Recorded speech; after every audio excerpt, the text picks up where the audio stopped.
누가복음 말씀 계속해서 함께 살펴보고 있습니다. 누가복음 45번째 말씀, 모순으로 무너지는 권위라는 제목으로 누가복음 20장 1절에서 8절 본문 말씀 오늘 함께 나누겠습니다.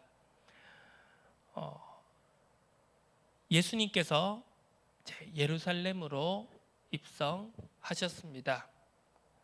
평화의 왕으로 하나님과 인간의, 하나님과 세상을 화목하게 하시려는 그 뜻을 온전히 이루시는 평화의 왕으로, 화평케 하는 왕으로 예루살렘에 나귀 새끼를 타고 세상이 기대하는 모습, 그리고 이스라엘이 기대하는 모습과는 전혀 다른 모습으로 예루살렘에 들어오셨습니다. 평화의 성으로 불렸던 예루살렘은, 그리고 유대인들과 종교 지도자들은 그 평화의 왕을 거부했습니다. 스스로의 생각과 스스로의 기준과 스스로의 울타리에 갇혀서 정말 하나님이 원하시고 뜻하시는 바를 그들은 깨닫지 못하고, 또 그들에게 그 뜻하신 바가 비추어졌지만 결국 그들은 그것을 거부했다는 것을 지난주 말씀을 통하여서 살펴보았습니다. 그 당시 유대교라고 하는, 그리고 우리가 헤롯 성전이라고 알려져 있는 그 당시 건축되고 있던 정말 화려하고 아름답던, 그 당시 우리가 역사를 잠깐 살펴보더라도 이것이 그냥 이스라엘 땅에서 뿐만 아니라 유대인들에게 뿐만 아니라 그리스 로마 세계 전체를 통틀어 봐도 저거 굉장히 웅장하고 화려하고 아름다운데 라고 여길 만한 그러한 헤롯 성전을 통하여서, 그 성전 시스템을 통하여서 유대교 그 권위를 가지고, 그 힘을 가지고 자신들이 모세의 제자라고, 그리고 자신들이 하나님의 선택받은 백성이고 의인이라고 하는 그 정체성을 가지고 종교 지도자들은 자신들의 전통과 자신들의 관점과 자신들의 그 율법적 기준을 가지고 복음을 거부했습니다. 이제 누가복음 20장 본격적으로 예수님과 이 종교 지도자들 간의 논쟁을 다루고 있는 장이죠. 오늘 그 첫 번째 말씀으로, 첫 번째 내용으로 이제 예수의 권위를 두고 예수님과 종교 지도자들이 충돌하고 있는 장면을 살펴볼 수 있습니다. 본문 1절에 이렇게 나옵니다. 하루는 이제 그 예수님의 성전 청결 사건을 후로 해서 어느 정도 시간이 흘렀겠죠. 하루는 예수께서 성전에서 백성을 가르치시며 복음을 전하실 때 대제사장들과 서기관들이 장로들과 함께 가까이 와서, 그리고 2절 말하여 이르되 당신이 무슨 권위로 이런 일을 하는지, 이 권위를 준 자가 누구인지 우리에게 말하라, 이렇게 도전하는 장면을 살펴볼 수 있습니다. 종교 지도자들이 묻고 싶은 내용은, 본질은 바로 이것이었습니다.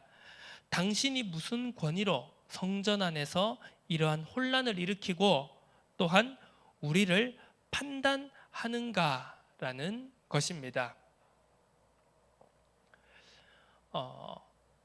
우리가 앞서 이제 19장 마지막 부분에서도 살펴보았지만 종교 지도자들은 예수님의 청결 사건을 자신들의 권위에 대한, 그리고 자신들이 쌓아 올린 이 본질적으로 보았을 때, 표면적으로 보았을 때는 평화이고 안정인 것처럼 보이는 그 성전을 중심으로 쌓아 올린 거짓된 평화, 거짓된 안정을 위협하는, 체제를 위협하는 존재로 그들은 예수님을 인식했습니다.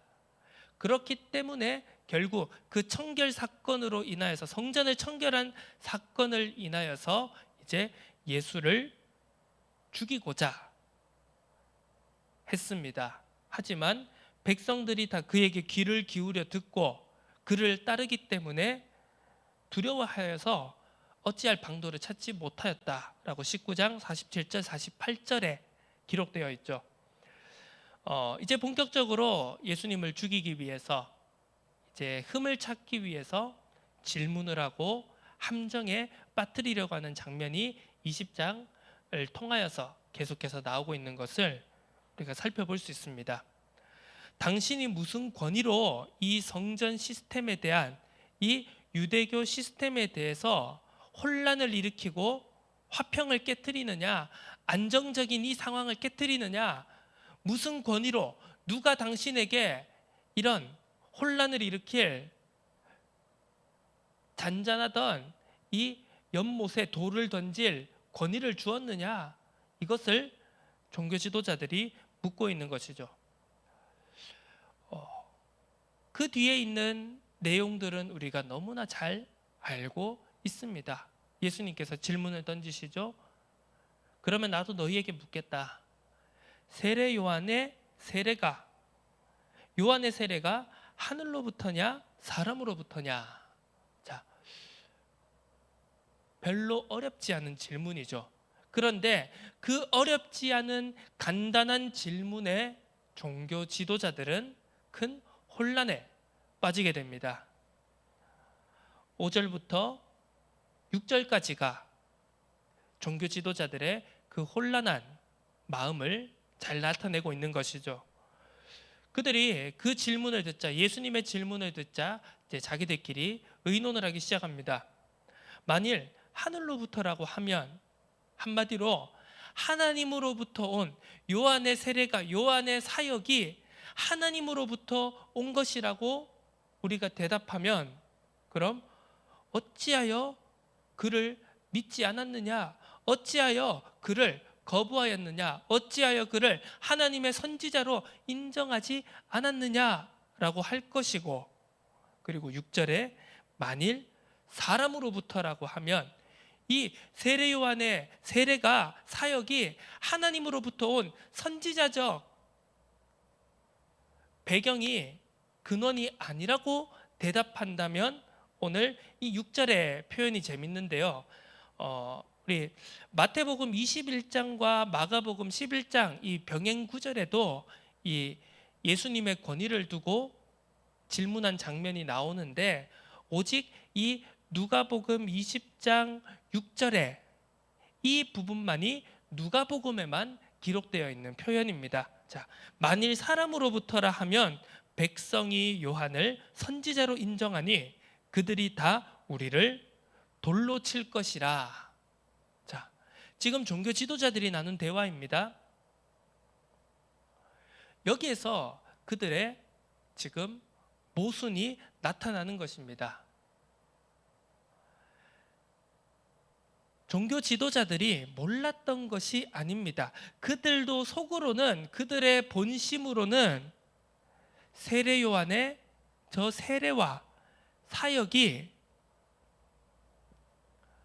하나님으로부터 온 것이라는 하늘의 능력으로부터, 그러니까 적어도 그들이 인정하기는 싫었겠지만, 하나님으로부터 온 것이다.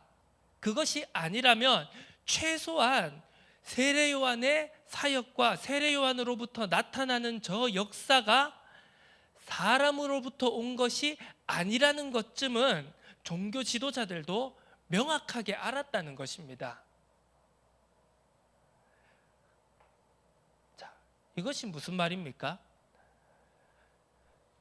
자, 성전을 중심으로 한 그 유대교의 종교 지도자들은 그 누구보다 자신들이 하나님을 사랑하고 하나님의 뜻을 잘 받들고 따른다고 자부했던 사람들입니다. 우리가 하나님의 말씀을 제일 잘 지키는 사람들이다, 우리들이 의인이다 라고 자부했던 사람들입니다. 그런데 그렇다면 자기들이 그렇게 하나님의 뜻을 잘 따르는 사람들이었다면 어찌하여 세례 요한을 하나님의 선지자로 받아들이지 않고 그를 거부했다는 말입니까? 그들도 알고 있었습니다. 지금 너무나도 모순적인 그들의 이중적인 행태를 오늘 본문은 잘 설명하고 있습니다. 하나님으로부터 온 선지자라는 것도 그들의 마음으로는 인정하기 싫은 겁니다. 수긍하기 싫은 겁니다. 그렇지만 그들은 지금 무엇을 두려워하고 있습니까? 참 아이러니하게도 사람을 두려워하고 있습니다. 백성을 두려워하고 있습니다. 왜? 백성들은 이미요, 백성들의 여론은 세례 요한은 하나님이 보내신 선지자다라는 것을 다 인정하고 있었던 것입니다. 그랬기 때문에요, 저 요단 강가에 수많은 백성들이 몰려가서 회개의 세례를 받으면서 회개하라 천국이 가까웠다라고 세례 요한이 외칠 때 전부 많은 유대인들이, 지금 백성들이 그 현장으로 나아가서 하나님의 역사를 바라보았던 것입니다. 지금 대부분 밑바닥에 있는 그 백성들의 생각에는 세례 요한은 의심할 여지가 없는 하나님의 사람이고 선지자였다는 사실입니다. 그러니까 지금 예수님께서 백성들을 가리키고 있죠. 그 질문을 던졌을 때 수많은 백성들이 지금 다 듣고 있었을 것입니다. 그 유대교의 그 전통이나 율법에는요, 하나님의 선지자를 모욕하는 것도 돌로 맞을 수 있는 그런 죄에 포함이 되었습니다. 하나님의 선지자를 하나님의 선지자가 아니다, 저 사람 사람의 말 한다라고 할 때 백성들은 그 사람을 돌로 칠 수 있었던 것입니다. 그랬기 때문에 백성들이 세례 요한을 선지자로 여기고 있었기 때문에 만일 세례 요한의 그 세례와 권위가, 사역이 한 사람으로부터 온 것이다 라고 대답하면 지금 그 대답을 듣고 기다리고 있는 백성들에게 돌 맞아 죽을까 봐 종교 지도자들이 그것을 두려워했던 것입니다. 참 모순적이죠. 하나님의 선지자인 것을 인정하기 싫지만 저 마음속으로부터 알고 있었던 그들, 하지만 그 하나님의 선지자를 거부한 그들, 하나님은 두려워하지 않고 자기들이 백성들에게 돌 맞아 죽을까 봐 두려워한 백성들의 눈치를 살핀 종교 지도자들의 모순적인 모습을 오늘 본문 말씀은 우리에게 폭로하고 있는 것입니다. 그럴 때 예수님께서 대답하시죠. 무슨 권위로 이런 일을 하는지, 세례 요한의 권위가 어디에서부터 온 것인지 알지 못합니다. 우리가 알 수 없다 라고 종교 지도자들이 대답하자 예수님께서도 그렇다면 나도 너희에게 무슨 권위로 이런 일을 행하는지를 너희에게 말하지 않겠다, 이렇게 그 함정을 슬기롭게 헤쳐가시는 모습을 우리가 살펴볼 수 있습니다. 그 모습을 바라본 백성들은 어떤 생각을 했을까요?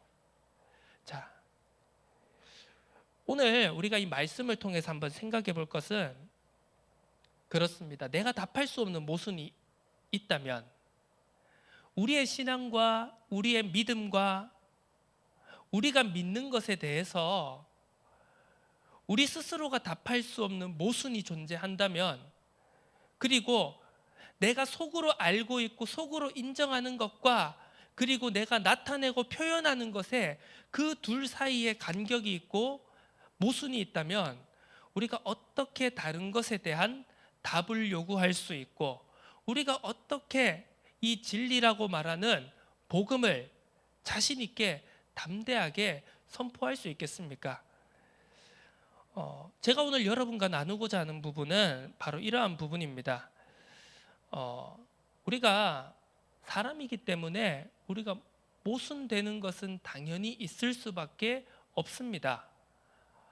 완전하신 그리고 전능하신 우리는 하나님을 믿고 따라가야 됩니다. 너무나도 연약하고 부족하고 불완전한 우리가 완전하시고 전능하신 하나님을 따라가야 됩니다. 함께 해야 되는 존재입니다.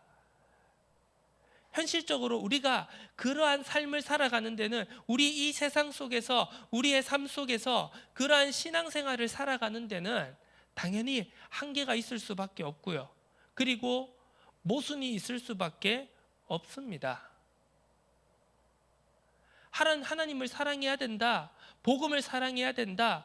우리가 하나님이 원하시고 뜻하시는 그 방향으로 살아가야 된다라고 하지만 그것이 되지 않는다라는 정말 아이러니한 모순을 우리는 인정해야 되는 것입니다. 그런데 문제는 무엇이냐? 그런 모순을 인정하지 못하는, 어떻게 보면 건강하지 못한 신앙의 자세에 문제가 있다는 것입니다. 자, 흔히 우리가 그런 표현을 하죠. 내게 능력 주시는 자는 내가 모든 것을 할 수 있다. 모든 것을 할 수 있습니다. 주님 안에서 모든 것을 할 수 있습니다. 그런데 이것이 마치 우리에게 한계가 없고 우리에게 연약함이 없고 우리에게 부족함이 없다라는 그런 식으로 우리가 모든 것을 다 할 수 있다는 식으로 그렇게 어떻게 보면 조금 흔히 속된 말로 핀트가 틀어진다고 하죠. 약간 무엇인가 그렇게 큰 차이는 아닐 것 같습니다. 뭐 어떻게 보면 1도, 2도 살짝 틀어지는 것일 수도 있겠죠. 그런데 그 얼마 되지 않은 그 작은 틀어짐이 우리가 하루를, 이틀을, 일주일을, 한 달을, 1년을, 5년을, 10년을 우리가 그런 아주 약간의 틀어진 그 자세와 태도를 가지고 신앙생활을 할 때 결과적으로 가다 보면 많은 것이 달라질 수밖에 없다는 것을 우리는 생각해 봐야 됩니다.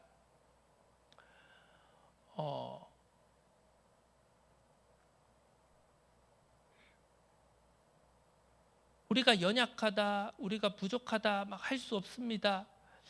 막 그렇게 표현하고 그렇게 고백하는 것이 믿음이 없는 것처럼, 믿음이 부족한 것처럼 말하는 좀 그런 부분도 우리가 한번 생각해 봐야 될 지점입니다. 너는 왜 이렇게 믿음이 없냐? 너는 왜 이렇게 믿음이 굳지 못하냐? 굳건하게 담대하게 능력 주시는 자에서 모든 것을 할 수 있다라는 그 믿음을 가지고 우리가 나아가야지.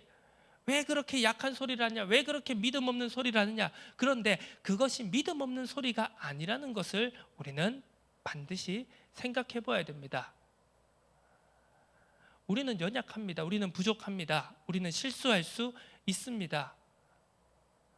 우리가 따라가야 되는 복음과 우리가 따라가야 되는 예수 그리스도의 그 제자의 길과 우리의 현실은, 우리의 실제적인 존재는 너무나도 어마어마한 차이가 있다는 것을, 완전한 그리스도의 길과 그리고 불완전한 우리가 걸어가야 될 우리의 발걸음은 너무나도 큰 차이가 있다는 것을 우리는 분명히 인식하고 인정해야 되는 것입니다.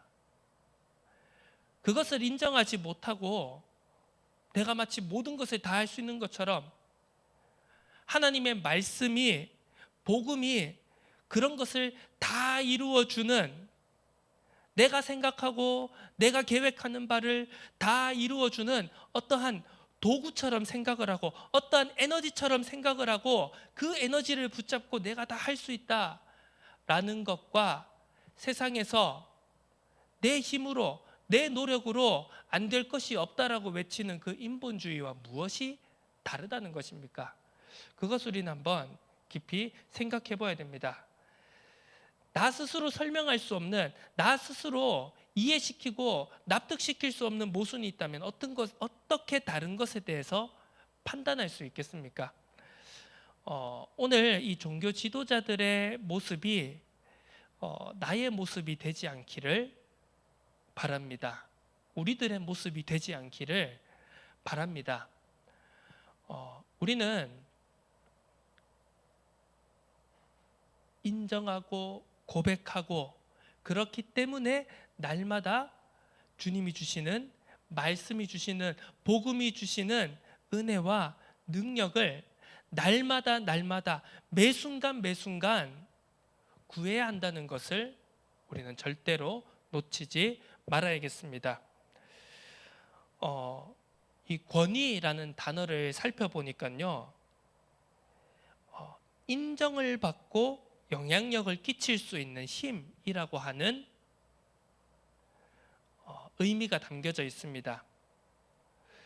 또 이게 이 권위라는 것이요, 권력이라는 단어, 힘이라고 하는 단어와 권위라는 단어는 조금 차이가 있는데요. 권력이라는 것은 인정하든 인정하지 않던 그 뜻대로 하게 할 수 있는 강제력을 의미하는 것이고요. 권위는 어떤 의미가 있냐? 그것을 따름이 정당하다고 인정되어지는 강제력을 권위라고 설명을 합니다. 우리 스스로에게, 그리고 우리가 복음을 전하고 우리가 예수 그리스도의 복음을 우리가 믿지 않는 사람들에게, 그리고 우리가 함께 믿는 우리들끼리 이 복음을 함께 나눌 때, 그리고 이 복음을 선포하고 이 복음을 믿도록 전달할 때, 우리에게 있는 것이 우리의 연약함이 아니라, 우리의 부족함이 아니라, 우리의 모순이 아니라 바로 하나님의 능력이라는 것을, 하나님이 그 주시는 힘으로부터 이루어지는 역사라는 것을 우리가 절대로 놓치지 말아야겠습니다. 그렇기 때문에 결론적으로 그렇습니다. 우리에게 있는 모순이 나타나는 것을 두려워하지 않는 신앙생활이 되었으면 좋겠습니다.